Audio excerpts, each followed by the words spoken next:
warahmatullahi wabarakatuh. Perkenalkan, nama saya Mufalen dengan NIM 60800121090 dari kelas PWKD. Saya akan menjelaskan tentang pencemaran lingkungan di sekitar tempat tinggal saya. Yang pertama itu pencemaran lingkungan adalah masuk atau dimasukkannya makhluk hidup, zat, energi atau komponen lain ke dalam lingkungan atau berubahnya tatanan lingkungan akibat kegiatan manusia atau proses alam, sehingga kualitas lingkungan turun sampai ke tingkat tertentu yang menyebabkan lingkungan menjadi kurang atau tidak dapat berfungsi lagi sesuai peruntukannya. Dua itu pencemaran air adalah suatu perubahan keadaan di suatu tempat penampungan air seperti danau, sungai, lautan, dan air tanah akibat aktivitas manusia. Menurut PP nomor 20 tahun 1990, pencemaran air adalah masuknya atau dimasukkannya makhluk hidup, zat, energi, dan atau komponen lain ke dalam air oleh kegiatan manusia sehingga kualitas dari air tersebut turun hingga batas tertentu yang menyebabkan air tidak berguna lagi sesuai dengan peruntukannya. Penyebab pencemaran air dapat dibagi menjadi dua, yaitu sumber kontaminan langsung dan tidak langsung. Sumber langsung meliputi efluen yang keluar industri, TPA sampah, rumah tangga, dan sebagainya. Sumber tak langsung adalah kontaminan yang memasuki badan air dari air tanah atau atmosfer berupa hujan. Jadi pengertian pencemaran tanah ialah kondisi permukaan atau bawah tanah yang tercemar oleh polutan dan kontaminan.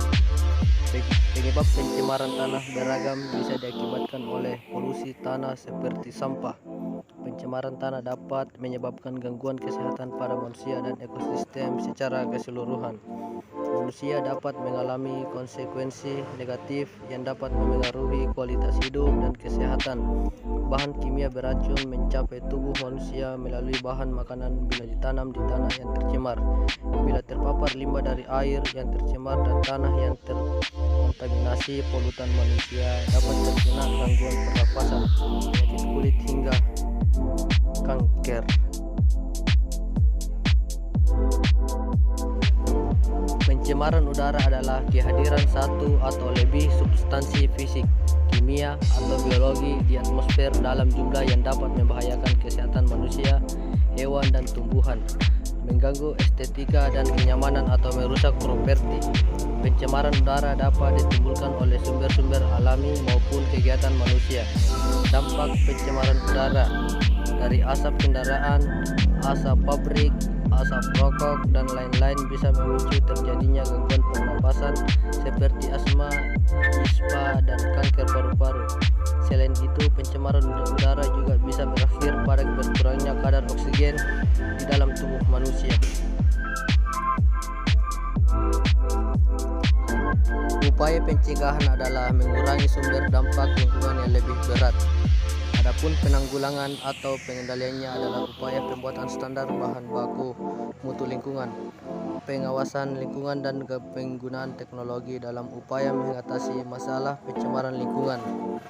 Secara umum berikut ini merupakan upaya pencegahan atas pencemaran lingkungan: mengatur sistem pembuangan limbah industri sehingga tidak mencemari lingkungan, menempatkan industri atau pabrik terpisah dari kawasan permukiman penduduk, melakukan pengawasan atas penggunaan beberapa jenis pestisida, insektisida, dan bahan kimia lain yang berpotensi menjadi penyebab dari pencemaran lingkungan, melakukan penghijauan, memberikan sanksi atau hukuman secara tegas terhadap pelaku kegiatan yang mencemari lingkungan, melakukan penyuluhan dan pendidikan lingkungan untuk menumbuhkan kesadaran masyarakat tentang arti dan manfaat lingkungan hidup yang sesungguhnya.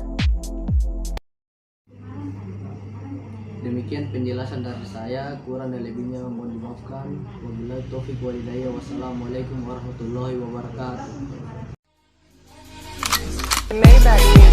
Can anybody out there hear me? Hear me?